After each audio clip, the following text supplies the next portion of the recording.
Today in Cannabis News, a prominent New York state lawmaker launches a political action committee focused on supporting statewide cannabis reform campaigns.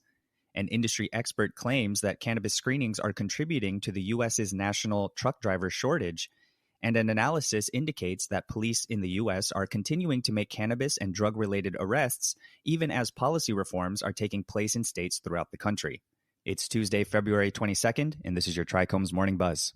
Broadcasting live from the Trichomes.com studios in Southern California, it's time for your Morning Buzz. We bring you late-breaking news that keeps you up to date with what's happening in the cannabis industry.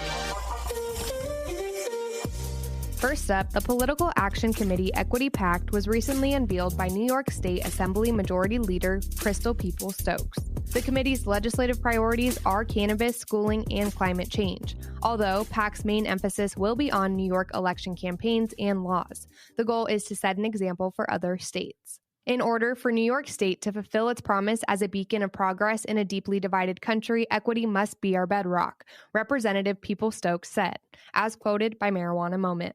Cannabis equity is central to Equity PAC because as an emerging industry, we have the opportunity to make it equitable from its beginnings in New York. The PAC will support candidates, issues, and legislation that allows individuals and communities most harmed by cannabis prohibition to gain the most in New York's cannabis industry, Peoples-Stokes said. We want opportunities for legacy operators to win licenses and bring their expertise into the legal market.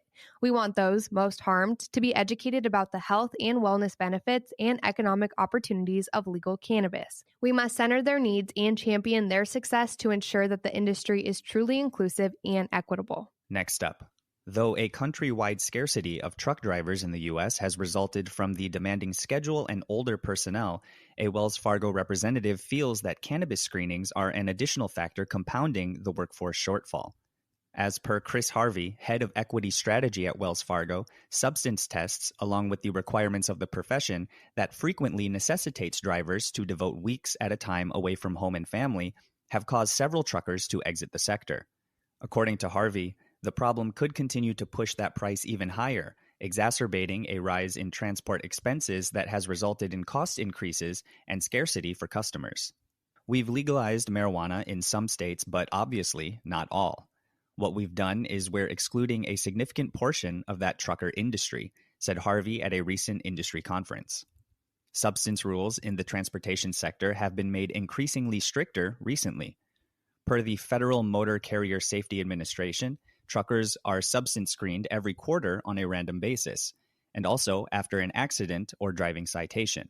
According to the FMCSA, truckers who screen positive are instantly barred from operating industrial cars and trucks.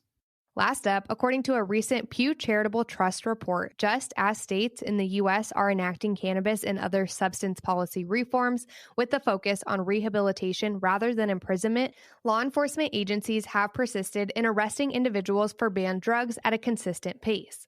Between 2009 and 2019, some intriguing patterns in substance laws and policing emerged according to the analysis. Divergent enforcement trends, high rates of arrest but sustainably reduced incarceration, coupled with a lack of treatment options and high mortality rates among people with illicit drug dependence were observed by researchers.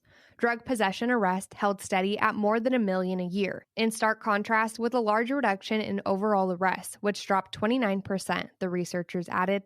Activists are heartened by a number of statistical indicators, including lesser cannabis charges while additional states pass reform legislation, and decreased racial inequities in substance policing altogether. However, although municipal, state, and federal regulations have altered in recent years, with authorities either urged or undertaking deliberate actions to not penalize individuals for drug offenses, it appears that cops are not really on the same page.